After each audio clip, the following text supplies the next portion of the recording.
Is that a new Mercedes? I stood in my driveway staring at my sister Laura as she stepped out of a gleaming black SUV that probably cost more than my annual salary. Just last week, she'd told me she was still too financially stretched to start repaying the money she'd borrowed. Oh, this? Laura ran her hand along the car's pristine hood. Just got it yesterday.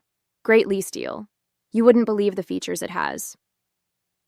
My name is Rachel Sullivan, and at 32, I was watching my sister flaunt a luxury car while the $45,000 I'd lent her a year ago sat unpaid. Money that had come from my house down payment fund. Money I'd saved over years of careful budgeting and overtime work at my graphic design firm. I thought you were in financial trouble, I said, trying to keep my voice steady. That's why you needed to borrow money, remember? To avoid bankruptcy? Laura waved her hand dismissively. I still am. This is different. It's just a lease. Besides, I needed something reliable for work.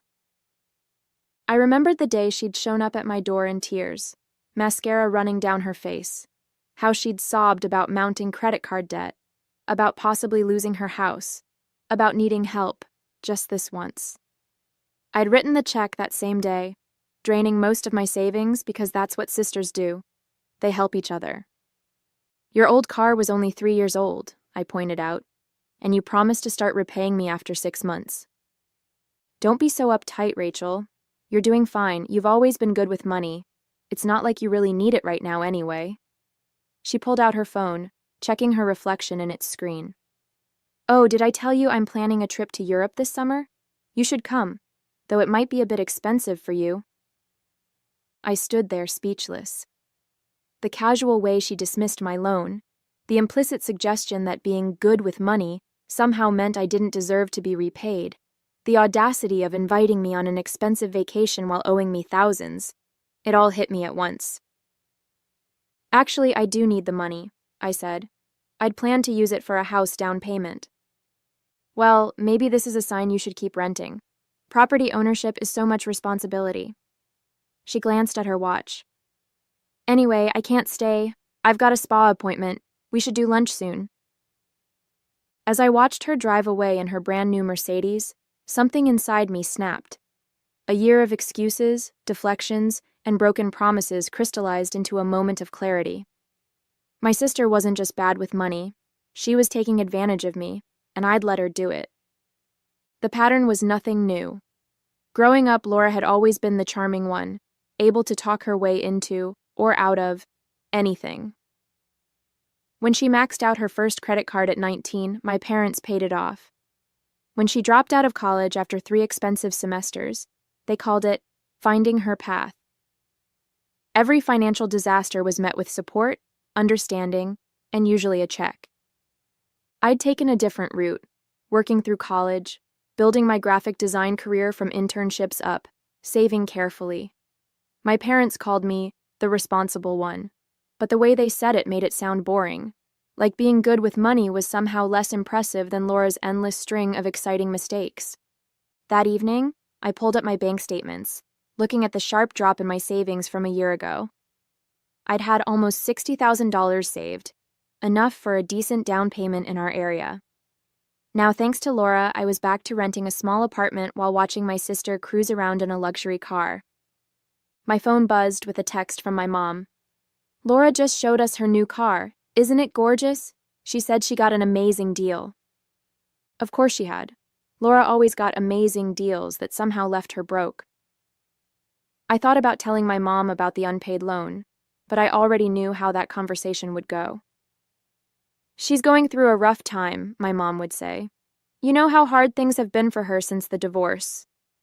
Laura's divorce had been 3 years ago, but it was still her get-out-of-responsibility-free card.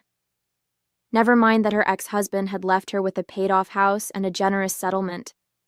Somehow she'd burned through all of it while maintaining her expensive lifestyle. I opened my email, finding Laura's desperate message from a year ago. I promise I'll pay you back in 6 months, tops. You're my only hope, Rachel. I could lose everything. I know it's a lot to ask, but you've always been so good with money. Please help me. I'll never forget this. Below that were months of follow-up emails, each with a different excuse for why she couldn't start repaying me yet. Car repairs. property taxes, a leaky roof. Yet somehow she'd had money for regular salon visits, weekend trips, and now a brand new Mercedes. My computer pinged with a new email, Laura sending photos of her car to the whole family. "New beginnings," she wrote. "Sometimes you have to invest in yourself." Invest in yourself. With my money. Money that was supposed to be investing in my future, in my dreams of home ownership. I closed my laptop, my hands shaking with anger. This wasn't just about the money anymore. It was about respect, about family, about being taken for granted. The next day I started gathering evidence. Every email, every text message, every bank transfer, I documented it all. My graphic design training came in handy as I created a detailed timeline of Laura's promises and excuses. The pattern was almost laughable. Urgent pleas for help followed by months of evasion, sprinkled with casual mentions of her latest splurges. I even found the napkin where she'd scribbled her repayment plan that day in my kitchen. 6 months tops, she'd written, complete with monthly payment amounts she'd never made. I'd kept it, thinking it might matter later. Now it sat in my growing file of broken promises. My phone buzzed with another text from Laura. "Hey sis, some friends are planning a spa weekend next month. You should come. We could do a payment plan for your share." I stared at the message in disbelief. She was inviting me to spend money on a spa weekend while sitting on $45,000 of my savings. The sheer audacity of it made my blood boil. That evening, my cousin Jenny called. "I saw Laura's new car on Instagram," she said cautiously. "Isn't that the same sister who borrowed your house down payment?" "The very same," I replied. "Rachel," Jenny's voice turned serious. "You need to do something. This isn't okay. My husband's a lawyer. He keeps saying you should have gotten something in writing." She was right, of course. I'd trusted family instead of protecting myself, but it wasn't too late to fix that mistake. "You know what will happen," Jenny warned. "The whole family will say you're being harsh. They'll tell you to be understanding because she's going through a hard time." "She's been going through a hard time since high school," I said. "Meanwhile, I'm the one living in a one-bedroom apartment because my savings are sitting in her driveway."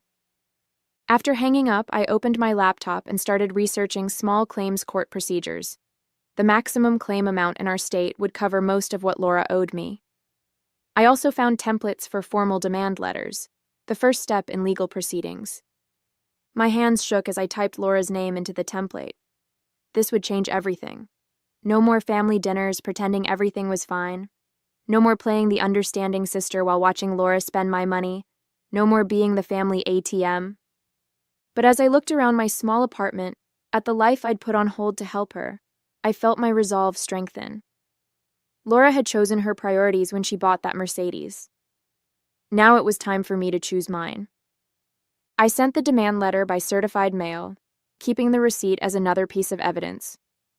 3 days later, Laura burst into my apartment unannounced, waving the letter. "Are you serious with this legal garbage?" she shouted. "I'm your sister. You can't sue your own sister."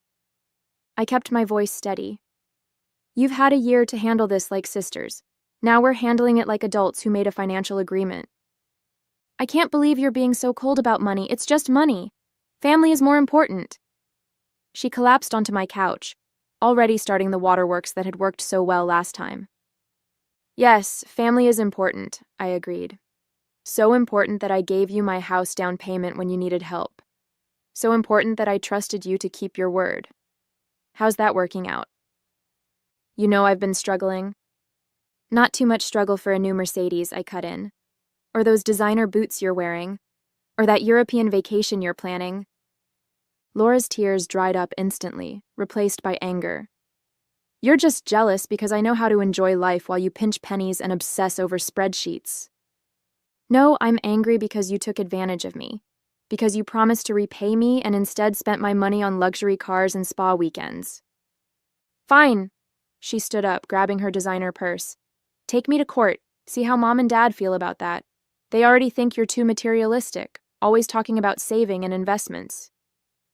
"You mean being responsible?" "Yeah, how terrible of me." As she stormed out, my phone lit up with texts from our parents. Laura had obviously called them immediately. Mom, why are you threatening your sister? She's family. Dad, let's talk about this. No need for lawyers. I took a deep breath and typed out a group message. Laura borrowed $45,000 a year ago, promising to repay it in 6 months. Yesterday, she bought a new Mercedes instead of paying me back. I'm done being taken advantage of. The responses came quickly. Mom, she needed that car for work. Dad, maybe we can work out a payment plan. Laura, I can't believe you're telling everyone about this. Private family matters should stay private. I laughed out loud at that last one. Private family matters. Like the Mercedes she'd plastered all over social media? Like the European vacation she'd been bragging about? Private or public, the money is still owed, I replied. You have 30 days to respond to the demand letter. After that, I'm filing in small claims court. The next family dinner was a battlefield. My mom had insisted we all come over to work things out as a family, but it was clear whose side she was on. She'd even made Laura's favorite meal, as if pasta would somehow make me forget about $45,000. I just don't understand why you're being so aggressive about this, my mom said, passing the garlic bread. Laura's going through... If you say a rough time one more time, I'm leaving, I interrupted. She's been going through a rough time for 15 years. Meanwhile, she's driving a car that costs more than what she owes me. That's different, Laura protested. The car is an investment in my career. I need to project success. You know what projects success? I pulled out my folder of documents. Paying your debts, being trustworthy, not stealing your sister's house down payment. Stealing? Laura gasped. I borrowed it. You agreed. You borrowed it with specific promises that you broke. That's called fraud. My dad, who'd been quietly eating his pasta, finally spoke up. Maybe we could help. Your mother and I could contribute something. No. I set down my fork. This isn't about the family helping Laura out of another mess. This is about Laura facing consequences for once in her life. But we're family, my mom insisted. Family helps each other. Really? Where was this family helps each other philosophy when I needed a roommate after college? Laura had that big empty house, but you said I needed to learn independence. Laura rolled her eyes. That was different. Yes, it was different. Because it was me needing help instead of you. Everything's different when it's me. So, you've always been so good at handling things on your own, my mom started. That's not a punishment, Mom. Being responsible shouldn't mean I'm less deserving of consideration, of respect, of having my sister keep her word. The silence that followed was deafening. My mom looked close to tears. My dad studied his plate, and Laura just looked angry, like I was the one who had betrayed her. I'm filing in small claims court next week, I said, standing up.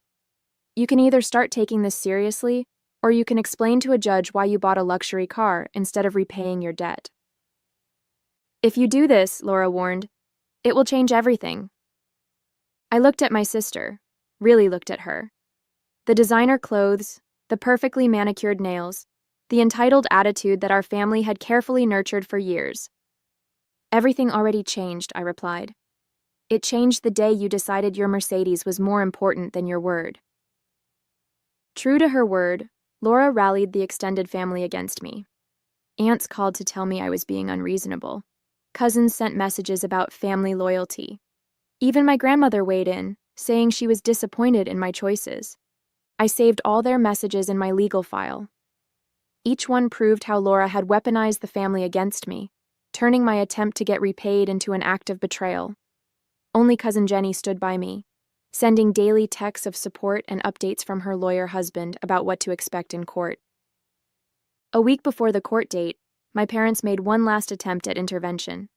They invited me over, and I found Laura there too, sitting at the kitchen table like we were kids about to be disciplined. We have a proposal, my dad said, pulling out his checkbook. We'll pay half of what Laura owes you. You can drop the court case, and we can put this whole ugly business behind us. That's very generous of you, I replied. But no, this isn't about you fixing Laura's mess again. It's about Laura facing consequences. I could lose my car, Laura burst out. They might repossess it if I have to pay you back all at once. You should have thought about that before buying it with my money. It wasn't your money anymore. I borrowed it. That's not how loans work, Laura.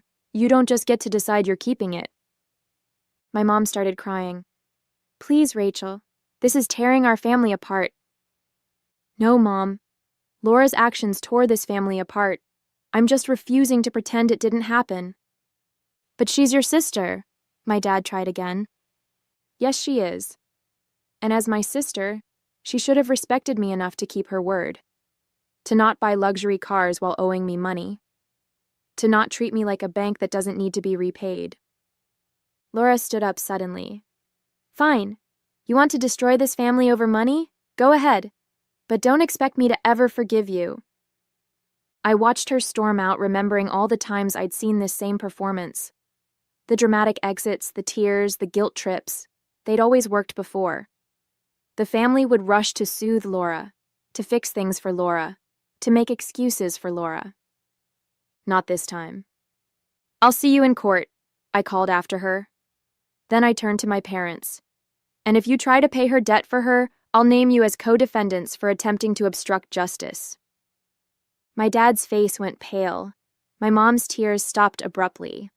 For the first time, they looked at me not as the reliable daughter they could take for granted, but as someone capable of standing her ground.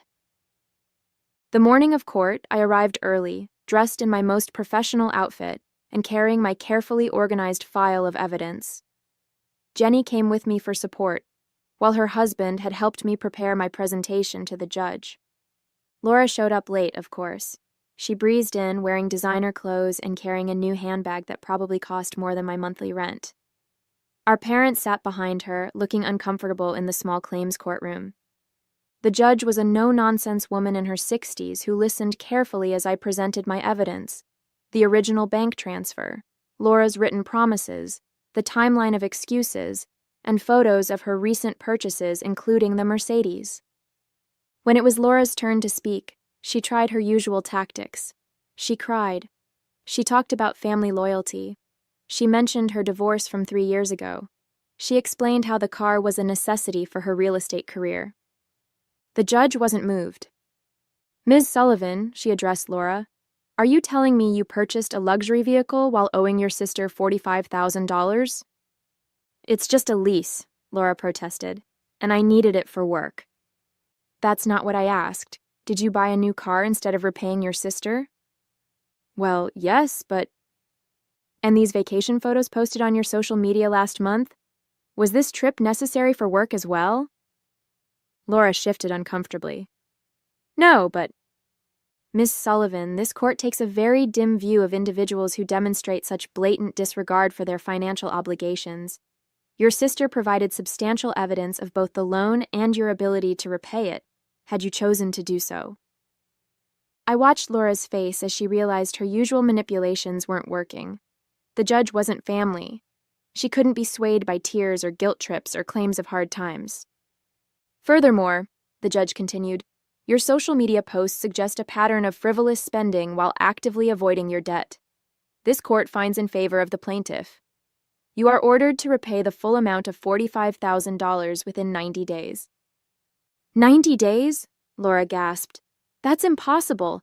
I don't have that kind of money. Perhaps you should consider selling your new car, the judge suggested dryly. Next case. In the hallway afterward, Laura lunged at me. Happy now? You've ruined everything. You ruined it, I replied calmly. You ruined it when you decided your luxury lifestyle was more important than your integrity. My parents hovered nearby, looking lost. They'd never seen Laura face real consequences before. They'd never seen me stand up to her like this. We could help with the payments, my dad started to offer. Don't you dare, I cut him off. She got herself into this mess with her choices. She can get herself out the same way. As I walked out of the courthouse with Jenny, I felt lighter than I had in months. The money mattered, yes, but this was about more than that. It was about standing up for myself, about refusing to be taken advantage of. about finally breaking the family pattern of enabling Laura's behavior. The aftermath of the court case rippled through our family like a tidal wave. Laura had to surrender her Mercedes to pay part of her debt to me. She posted dramatic social media updates about betrayal and the price of trusting family, but notably turned off the comments when people started asking questions about what actually happened. My parents struggled to adjust to the new family dynamic. My mom kept trying to play peacemaker, inviting us both to dinner as if nothing had happened. When I declined, she switched to calling me daily with updates about how difficult things were for Laura. She had to cancel her Europe trip, my mom said one evening, and she's looking for a smaller apartment. Don't you think that's punishment enough? That's not punishment, Mom. That's living within her means like everyone else has to do. But she's so embarrassed at work, having to drive her old car again. You mean the perfectly good 3-year-old Audi she had before? The horror. After the first month, Laura had repaid about half of what she owed me, mostly from selling her new car and some designer items. She made sure everyone knew about each payment, acting like she was donating a kidney instead of returning borrowed money. Then came the family reunion. Our aunt hosted it every year, and this time I decided to go. I wasn't going to let Laura's drama keep me from family traditions. When I arrived, the whispers started immediately. Some relatives avoided me completely. Others cornered me to share their opinions about how I should have handled things more privately. But something unexpected happened too. My younger cousins started asking me for financial advice. My Aunt Susan quietly mentioned that my stand had given her the courage to stop lending money to her gambling-addicted son. Even my Uncle George, who'd initially criticized me for going to court, admitted that his own daughter had started repaying a loan after hearing about Laura's case. Sometimes family needs tough love, he said, patting my shoulder. Took me too long to learn that lesson myself. The real surprise came from my dad. He pulled me aside during the reunion, looking uncomfortable but determined. I've been thinking, he said. Your mother and we didn't do Laura any favors over the years, or you for that matter. We expected too little from her and too much from you. Dad? No, let me finish. Watching you stand your ground, even when everyone was against you, it made me realize how much we've enabled her behavior, and how unfair we've been to you. He pulled out an envelope. This isn't to pay her debt. This is different. Your mother and we helped Laura with a down payment when she bought her house. We should have done the same for you. It's not the full amount, but it's a start. I looked at the check. It was for $25,000. Not just money, but acknowledgement, recognition, respect. Thanks, Dad, I said, blinking back tears. This means a lot. 6 months after the court case, Laura finally made the last payment. She transferred the money without a word, but posted a vague social media message about closing difficult chapters and moving forward. Our mutual friends told me she'd started seeing a financial advisor and was actually sticking to a budget for the first time in her life. My mom still struggled with the change in our family dynamic. She kept trying to orchestrate reconciliation opportunities, unable to accept that sometimes relationships need to stay broken to heal properly. But my dad had become an unexpected ally, shutting down her attempts to guilt me into making peace. The money went straight into my house fund, and with my dad's additional help, I finally had enough for a down payment. The day I closed on my new home, I thought about how different everything was from a year ago. I'd lost the easy relationship with my sister, the blind support of some family members, the role of reliable peacekeeper I'd played for so long. But I'd gained something more valuable, self-respect, the knowledge that I could stand up for myself, even when it was difficult, even when it hurt, even when everyone expected me to give in. Like always. Jenny helped me move into my new place, and as we unpacked boxes, she handed me a framed quote she'd designed herself, putting her own graphic design skills to work. It read, "Sometimes the highest price of peace is your self-respect." I hung it in my home office, a reminder of lessons learned and boundaries earned. At my housewarming party, I watched my transformed family dynamics play out in real time. Laura didn't come, but she'd sent a card, store-bought, with a simple congratulations and her signature. No fake sentiments, no dramatic statements, just acknowledgement from a safe distance. My parents came early to help set up. My mom still looked sad when she mentioned Laura's absence, but she didn't push the issue. My dad took me aside to show me a spreadsheet he'd made to track his own expenses. He'd finally started managing the family finances instead of letting them spiral out of control. Cousin Jenny brought her famous lasagna and a bottle of champagne. "To new beginnings," she said, "and to standing your ground." Other relatives who'd initially criticized me now asked about my experience buying a home, some even admitting they wished they'd been stricter with their own family lending. The house wasn't as luxurious as the one I might have bought a year ago, before Laura's loan drained my savings. But it was mine, earned through hard work and protected by newfound strength. Each room represented not just my financial investment, but my investment in myself. Later that evening, I found a quiet moment to sit on my new back porch, listening to the happy chatter from inside. A year ago, I'd been the family peacekeeper, the reliable one who would sacrifice anything to keep everyone happy. Now I was something else, something stronger, clearer, more defined. Sometimes family bonds have to break to reset properly. Sometimes the most loving thing you can do is hold someone accountable. And sometimes losing what you thought you needed helps you find what you actually deserve.